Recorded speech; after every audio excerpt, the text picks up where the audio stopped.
စိတ်မနှံ့တဲ့မိန်းကလေးတစ်ယောက်လမ်းဘေးမှာအပေါ့သွားဖို့ပြင်နေတော့လူပြိုကြီးနှစ်ယောက်နဲ့တိုးမိတယ်။လူပြိုကြီးတွေကရဲတင်းလာပြီးရှောင်းဟွာကိုပြောင်းဖူးခင်းနဲ့အတင်းဆွဲခေါ်သွားကြတယ်။အဲ့ဒီအချိန်လမ်းကြုံတဲ့မိမကြီးတစ်ယောက်ရောက်လာပြီးကဲလိုက်တယ်။ရှောင်းဟွာကဘေးလွတ်ပြီးအောက်မေ့ပေမဲ့မိမကြီးကသူ့မကိုကြည့်ပြီးစိတ်ထဲကကြံစီနေတယ်။ဒီကောင်မလေးကတော်တော်ချောတာပဲ။စိတ်မနှံ့ပေမဲ့လင်မယားဖြစ်အောင်ဆက်ဟပ်ပေးလိုက်ရင်ပတ်စံများကြီးရမှာပဲ။ယောက်ျားဆုံးသွားတဲ့မျိုးချေဆွရဲ့အမေကလည်းလွန်ခဲ့တဲ့2ရက်ကတင်သူ့သားအတွက်မိမရှာပေးဖို့တွတ်တွတ်ပြောနေတာ။ညီနာမည်ရှောင်းဟွာမဟုတ်လား။လက်ထဲမှာတကြားလုံးရှိတယ်စားမလား။ရှောင်းဟွာကစားမယ်လို့ပြောတယ်။ညီကဘဲကလည်း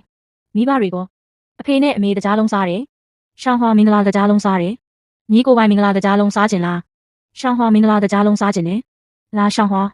အဖွားကနေတိုင်းတကြားလုံးစားရမယ့်နေရာခေါ်သွားမယ်။ဒီမှာစောင့်နေ။မင်္ဂလာတကြားလုံးသွားယူမလို့တကြားလုံးစားရမယ်။မိမကြီးကရှောင်းဟွာကိုအိမ်ရှိမှထားခဲ့ပြီးမဲတော်မီနဲ့မကြီးဖြစ်သူစီသွားတိုင်ပင်နဲ့။ညီမမေလာပြီပဲ။တရင်ကောင်းတယ်လာတဲ့ဟစ်။မြ мян ညီမမေထိုင်ပါအောင်။ဒီကောင်မလေးကတော်တော်ချောပါတယ်ဒါပေမဲ့အုံနောက်ကတိတ်မကောင်းဘူး။ဘယ်တော့တောင်မကောင်းလို့လဲ။အယူမလေးပဲ။ကျွေးထားရုံပဲ။ရှောင်းဟွာကအပေါက်ဝမှာရှိတယ်။သူ့ကိုအထဲခေါ်လိုက်အောင်။အပြင်ထွက်ကြည့်တော့ရှောင်းဟွာမရှိတော့ဘူး။အဲ့ဒီအယူမလေးထွက်ပြေးသွားပြီထင်တယ်။ရှောင်းဟွာတော်လေးတကြားလုံးပေးမလို့မြ мян လာစားအောင်။ရှောင်းဟွာကလမ်းမှာတတိကူးစားမလို့လှုပ်တုံးချေချော်ကြတယ်။အဲ့ဒီအချိန်ခြေတော့မကောင်းနေတာဆန်းကကဲလိုက်တယ်။မိန်းကလေးမင်းကတို့ရွာကမဟုတ်ပါဘူး။ရှောင်းဟွာရေးမင်္ဂလာတကြားလုံးစားမယ်လေဘယ်မှာလဲ။ရှောင်းဟွာကဒီရောက်နေတာပဲ။လာလာရှောင်းဟွာအိမ်ပြန်မယ်။အောင်သွဲပွဲစားမိကတာဆန်းအမေစီသွားပြီးတာဆန်းနဲ့ရှောင်းဟွာလမ်းမှာဖက်နေကြတယ်ဆိုပြီးသတင်းပေးလိုက်တယ်။အမသားတာဆန်းနဲ့ရှောင်းဟွာလမ်းမှာဖက်နေကြတာ။ဘာအဲ့ဒီလိုကိစ္စရှိလို့လား။အမေသားပြန်လာပြီ။သားရည်အန်တီမေကပြောတယ်။မင်းကအဲ့ဒီအယူမနဲ့ဖက်နေတယ်ဆို။ဒါတွေကနားလည်မှုလွဲတာပါ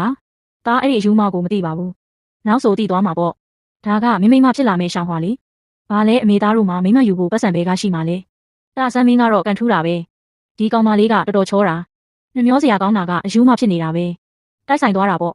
ဒီကောင်မလေးကမိဘမဲ့ပဲတင်တောင်းဝင်မလို့ဘူးအိမ်မှာစားစရာကြွေးထားရင်ရပြီကောင်းပြီအမေပဲဆုံးဖြတ်လိုက်မယ်လှုပ်ချင်တယ်လို့သာလှုပ်ကြဗျာခြားဆန်းအမေနဲ့အောင်တွေတော်ဒေါ်ဝမ်တို့ရွာလမ်းမှာရက်ပြီးတိုးတိုးတိတ်တိတ်စကားပြောနေကြတယ်ကျမအမြင်တော့ဒီကိစ္စကမြန်မြန်စီစဉ်လိုက်တာကောင်းမယ်ရက်ကြသွားရင်ကြားထဲကပြဿနာတွေရှုပ်ကုန်လိမ့်မယ်အေးလေသူများတွေကိုတော့ငါမဖိတ်ဘူးနင်ကတော့မင်္ဂလာပွဲကိုလာတော့ရမယ်နော်ဒါပေါ့တေးချတာပေါ့ခြားဆန်းအမေကပေးရည်နေတဲ့ရှောင်းဟွာကိုဆွဲလှည့်ပြီးအကဲခတ်နေတယ်ရှောင်းဟွာကတော့ဘာမှမသိပဲကြောင်ရက်နေတယ်ဒီယူမလေးတဲ့ရစမ်းမလုံးနဲ့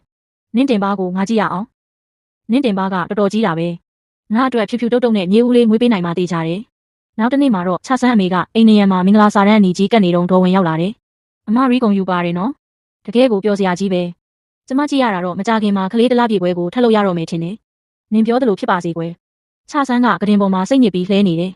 အမေဖြစ်သူကအခန်းထဲဝင်လာပြီးပြောတယ်သားရည်ကြောရမယ့်အချိန်ရောက်ပြီအယူမတယောက်ကိုယူရတာကောင်းတာလားမကောင်းတာလားမသိပါဘူးမင်းအများကြီးမတွေးပါနဲ့တော့မျိုးဆက်ပြန်ပွားဖို့ကပဲအဓိကအကြဆုံးပဲလေခြားဆန်းမေကရှောင်းဟွာကိုတကြားလုံးတစ်လုံးထုတ်ပြပြီးမြူဆွဲတယ်ရှောင်းဟွာစားခြင်းလားနင်းလိမ့်လိမ့်မာမာနဲ့စကားနားထောင်ရင်ဒီတကြားလုံးကိုကျွေးမယ်ညနေရောက်တော့ရှောင်းဟွာကိုအင်ဂျီလဲပေးမိတ်ကပ်လိမ့်ပေးပြီးပြင်ဆင်ပေးနေတယ်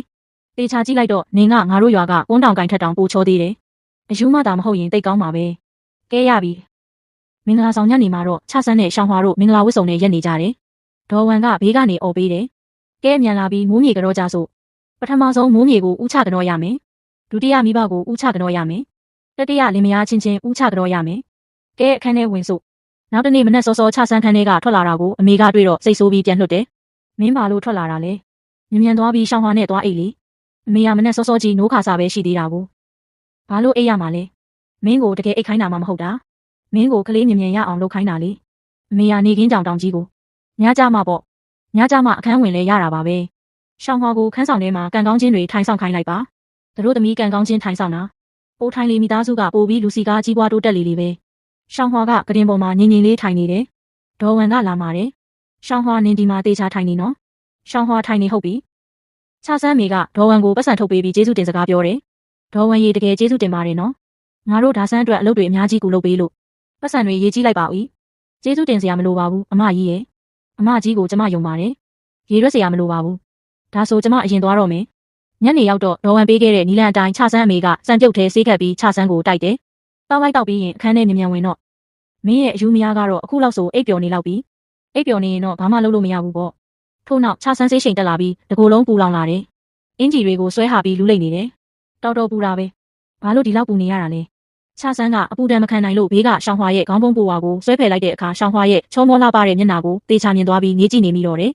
တေချာပြင်ဆင်ပေးလိုက်တော့လေတကယ်ကိုချောတာပဲလို့စိတ်ထဲကနေရေရွတ်မိတော့တယ်